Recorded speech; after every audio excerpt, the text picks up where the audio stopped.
आज हम लोग पढ़ेंगे कि अवयवों पर प्रारंभिक संक्रियाएं क्या होती हैं या एलिमेंट्री ऑपरेशंस ऑन मैट्रिसेस। कोई भी मैट्रिक्स दिया हुआ होता है, उस पर अगर हम किन्हीं भी दो रो या किन्हीं भी दो कॉलम्स के बीच कुछ अंतर परिवर्तन कर दें और उससे जो नया अवयव हमें मिलता है, तो ये जो नया अवयव मिलने की प्रक्रिया है उसे हम लोग प्रारंभिक रूपांतरण कहते हैं। प्रारंभिक रूपांतरण जो है दो टाइप्स का होता है, एक तो एलिमेंट्री रो ट्रांसफॉर्मेशन या प्रारंभिक पंक्ति रूपांतरण और दूसरा है एलिमेंट्री कॉलम ट्रांसफॉर्मेशन या प्रारंभिक स्तंभ रूपांतरण। अगर हम कोई भी अवयव लें और सिर्फ उसके पंक्तियों में या सिर्फ उसकी रोज में चेंजेस करें और उससे हमें अगर नया अवयव मिले, तो उस प्रकार के रूपांतरण को हम लोग क्या कहेंगे? प्रारंभिक पंक्ति रूपांतरण।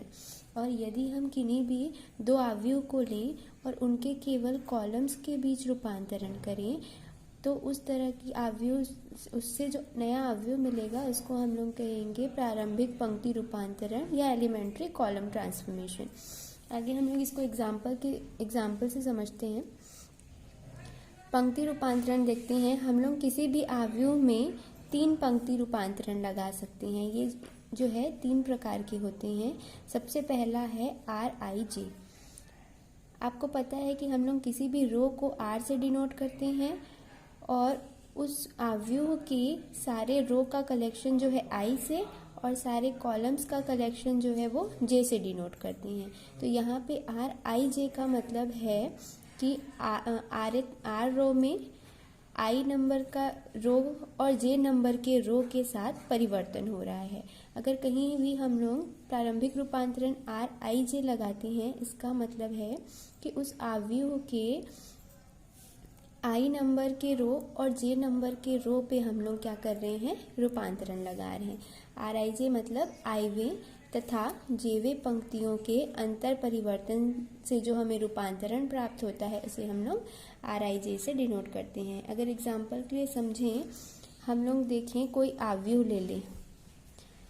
हमारे पास एक अवयव है A1 A2 A3 B1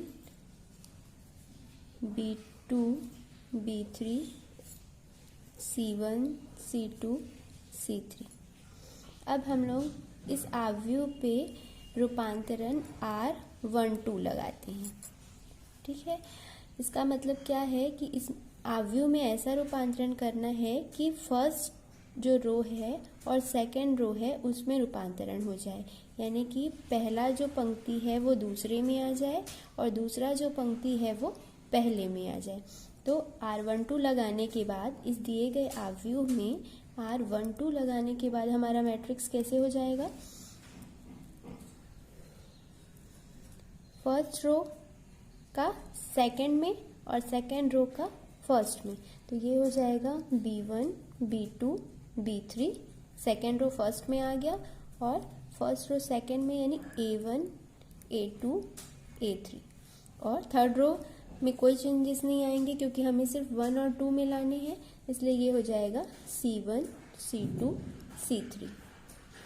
तो इस तरह से किसी भी दिए गए अवयव में अगर हम R12 प्रारंभिक रूपांतरण लगाएं तो हमें ये अवयव मिलता है।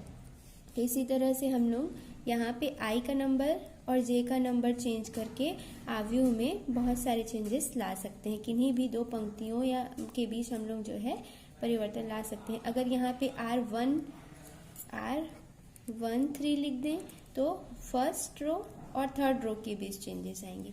इसी को अगर हम R23 लिख दें तो सेकेंड रो और थर्ड रो के बीच चेंजेस आएंगे। तो इस तरह से पंक्ति रूपांतरण में सबसे पहला टाइप है RIJ टाइप, जिसमें सिर्फ ith रो जो है J में और jth रो जो है I में चेंज हो जाता है। सेकेंड ट्रांसफॉर्मेशन है RIK टाइप का। यहाँ पे जो है किसी भी दिए गए अवयव में हम लोग किसी भी पंक्ति में एक अचर गुणांक k का गुणा कर सकते हैं। बस k नॉट इक्वल्स टू 0 होना चाहिए। k क्या होना चाहिए? 0 नहीं होना चाहिए। अर्थात किसी भी नॉन ज़ीरो एलिमेंट जो ज़ीरो ना हो ऐसा अवयव के का गुणा हम लोग अवयव की किसी भी पंक्ति में कर सकते हैं। तो इस दूसरे टाइप के प्रारंभिक रूपांतरण को समझने के लिए हम लोग देखते हैं कि अगर एक अवयव ले लें A1, A2, A3, B1, B2, B3, C1, C2, C3। अब यहाँ पे हम लोगों को रूपांतरण लगाना है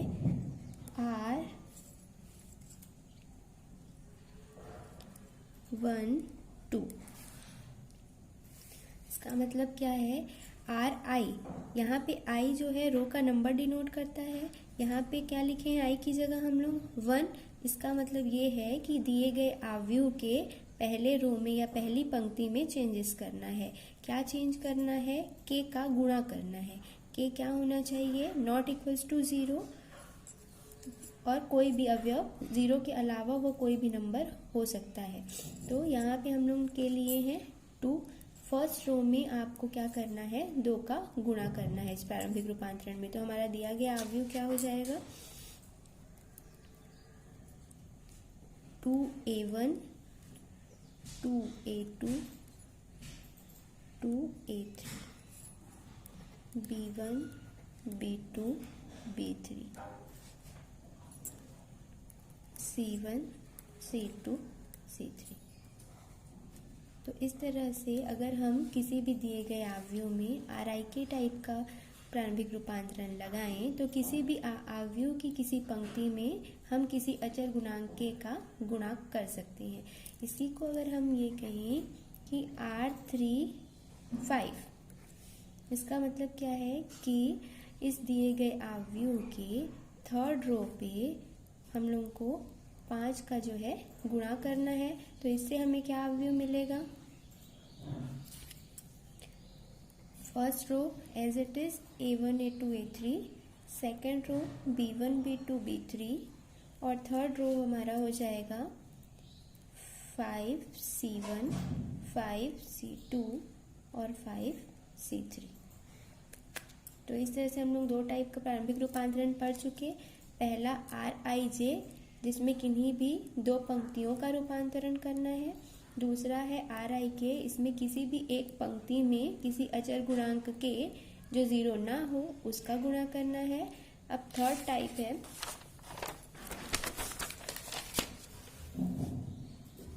RIJK। इसका मतलब हमें पहले और दूसरे दोनों रूपांतरण को एक साथ तीसरे टाइप में करना है। इसमें क्या करना है, J में K का गुणा, J नंबर की जो हमारी पंक्ति है उसमें K का गुणा करके I के साथ जो है जोड़ना है। इसका मतलब क्या है, RI प्लस RJK। इस रूपांतरण में क्या करना है, हमें J नंबर की पंक्ति में K का गुणा करके I नंबर की पंक्ति के साथ जो है जोड़ देना है। एग्जाम्पल के लिए अगर देखें, हम लोग कोई मैट्रिक्स ले लेते हैं A1, A2, A3, B1, B2, B3, C1, C2, C3। अब इसमें हम लोग रूपांतरण लगा देते हैं R13 के की जगह हम लोग कोई नंबर भी ले सकते हैं। तो यहाँ पे क्या करना है, थर्ड रो में यानी कि C1, C2, C3 में K का गुणा करना है और रो 1 में इसे जोड़ देना है।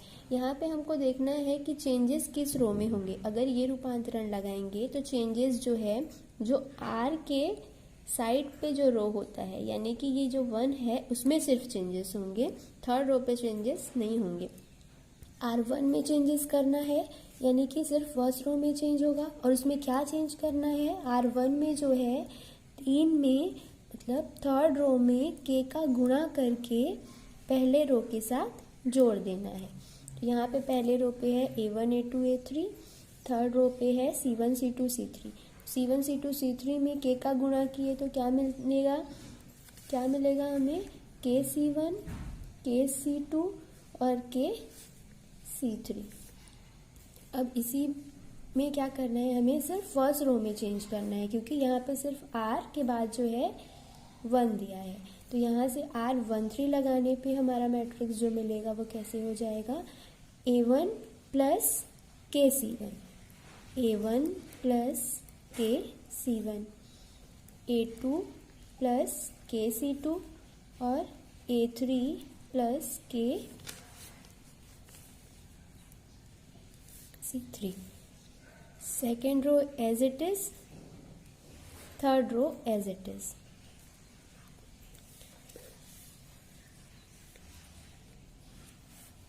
यहाँ पे देखिए सिर्फ फर्स्ट रो में चेंज हुआ है और उसमें क्या करना है, R13K यानी थर्ड रो में K का गुणा करके फर्स्ट रो के साथ जोड़ना है। R के सबसे पास में फर्स्ट रो है, यानी कि चेंजेस किस में लाना है, सिर्फ फर्स्ट रो में। तो ये हो गया आपका 3 टाइप का प्रारंभिक रूपांतरण। सिर्फ पंक्तियों, हमने जो तीनों रूपांतरण पढ़े हैं वो सिर्फ पंक्तियों के लिए पढ़े हैं। इसके अलावा हम लोग इन्हीं तीनों रूपांतरणों को जो है कॉलम्स के लिए भी कर सकते हैं। जैसे 3 रूपांतरण अगर हम लोग स्तंभ के लिए लगाएं या कॉलम के लिए लगाएं तो क्या हो जाएगा, जैसे Cij, इसमें भी Cij यानी कि ith कॉलम को jth कॉलम में चेंज करें और jth कॉलम को ith कॉलम में चेंज करें तो उसे हम लोग कहेंगे Cij।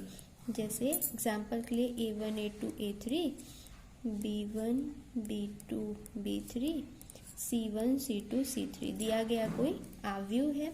अब इसमें हम लोग C12 करते, हम लोग प्रारंभिक रूपांतरण क्या लगा दें, C12 यानी कि पहले रो में पहले कॉलम को, यहाँ पे C है इसलिए कॉलम रूपांतरण है, तो इसमें क्या करना है, पहले कॉलम को दूसरे कॉलम में और दूसरे कॉलम को पहले कॉलम में चेंज करना है। तो यहाँ पे हमें क्या मिल जाएगा, A2 B2 C2, A1 B1 C1, A3 B3 C3। Third column as it is. तो ये जो है हमारा C12 कॉलम रूपांतरण हो गया। इस तरह से हम लोग I और J की जगह कोई भी नंबर लिख के इन कॉलम्स में हम लोग क्या कर सकते हैं, रूपांतरण कर सकते हैं। इसके बाद है Cik, जहाँ पे जो है K नॉट इक्वल्स टू 0। इसका मतलब क्या है, किसी भी I नंबर के स्तंभ में या कॉलम में हम लोग किसी अचर गुणांक K का गुणा कर सकते हैं। एग्जाम्पल के लिए देखें, अगर A1 A2 A3, B1 B2 B3, C1 C2 C3, ये कोई दिया गया हमारा आव्यूह है। इसमें अगर हम लोग कहें कि C2 5, इसका मतलब दूसरे नंबर के कॉलम में C2 में यानी कि दूसरे नंबर के कॉलम में किसका गुणा करना है, अचर 5 का गुणा करना है। तो हमारा दिया गया आव्यूह कैसे परिवर्तित हो जाएगा, A1 B1 C1, C2 में क्या करना है, यानी कि सेकंड कॉलम में 5 का गुणा, तो क्या हो जाएगा 5A2 5B2 5C2, यहाँ से A3 B3 और ये C3। तो ये हो गया हमारा सेकंड नंबर का कॉलम ट्रांसफॉर्मेशन Cik। इसके बाद हम लोग देखेंगे Cik K not equals to 0, अर्थात जैसे हम लोग Rij में किए थे तो क्या करते थे, I नंबर के रो में जो है परिवर्तन होता था। क्या परिवर्तन होता था, ये इसका अर्थ क्या हो जाएगा, Ci प्लस Cjk। इसमें जो है jth नंबर के कॉलम में k का गुणा करके ith नंबर के कॉलम के साथ जोड़ देना है और ये चेंज जो है सिर्फ ith नंबर के कॉलम में होगा।